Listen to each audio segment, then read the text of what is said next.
The funny thing is, when I was a kid, better graphics felt magical. The jump from N64 to GameCube or PS1 to PS2, those were genuine leaps. It felt like video game developers discovered a new language. But around the PS4 era, something strange happened. Games started looking the same.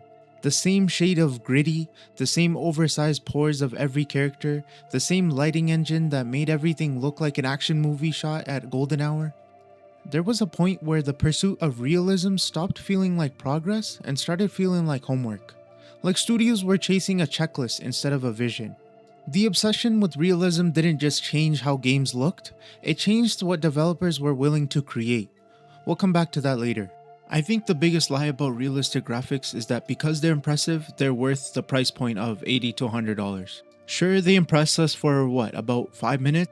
But if you ask me, because of the price point, it's just not worth it. Realistic visuals are unbelievably expensive, not just financially, but mentally. Artists spend countless hours modeling details players will never even notice. Animators spend weeks tweaking micro expressions that last half a second. Lighting teams spend months perfecting a single scene, and then the studio cuts it anyway. Realism is a treadmill with no off switch. The better it gets, the more players expect. But stylized art? That's freedom. A team can make something beautiful without sacrificing so many resources. They can experiment, exaggerate, express. They can build worlds that feel alive instead of worlds that look alive. And that difference is everything. Here's the thing about realism. The closer you get to real life, the faster it becomes outdated. A game from 2013 that tried to look realistic now looks like it was made of wax. But a game like Wind Waker is still stunning. Journey, timeless. Cuphead looks like it released yesterday and it always will. Stylized visuals don't age because they don't compete with reality. They compete with imagination. They're not judged by how accurate they look, but by how intentional they look. Realism binds you to a single path. Style lets you build your own. That's why when you remember a stylized game, you don't just remember how it looked, you remember how it made you feel. Earlier, I said realism didn't just change how games looked, it changed what studios were willing to make. Because realism has rules: physics, lighting, facial structure, material behavior. You can't bend reality without breaking immersion. And once you're optimizing for immersion, you're no longer optimizing for imagination. But stylized art? You can distort shapes, you can exaggerate movement, you can break physics on purpose.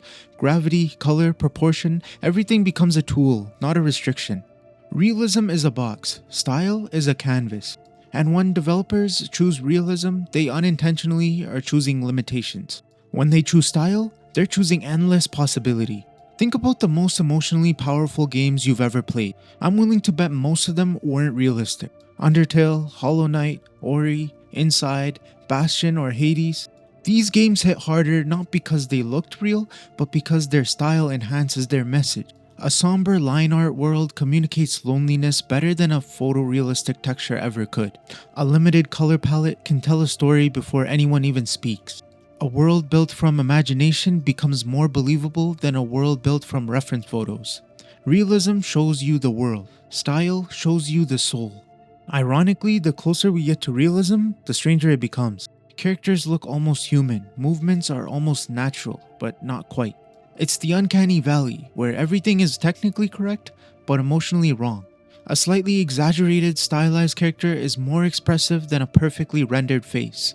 A simple animation can convey more emotion than a motion capture one could. Realism is constantly fighting against limitations. Stylization works with them. When something is stylized, your brain fills in the gaps, it engages your imagination, it creates meaning. But when something tries to be real, you stop imagining and you start judging. The more I think about it, the more I realize we don't want games to look like real life, we want games to feel honest, authentic, intentional, emotional. And those qualities don't come from polygon counts, they come from vision. From teams that choose to build worlds without asking, does this look real? But instead ask, does this look right for the story we're trying to tell? Because realism is a direction, style is a philosophy. Here's the truth I've been slowly coming to terms with.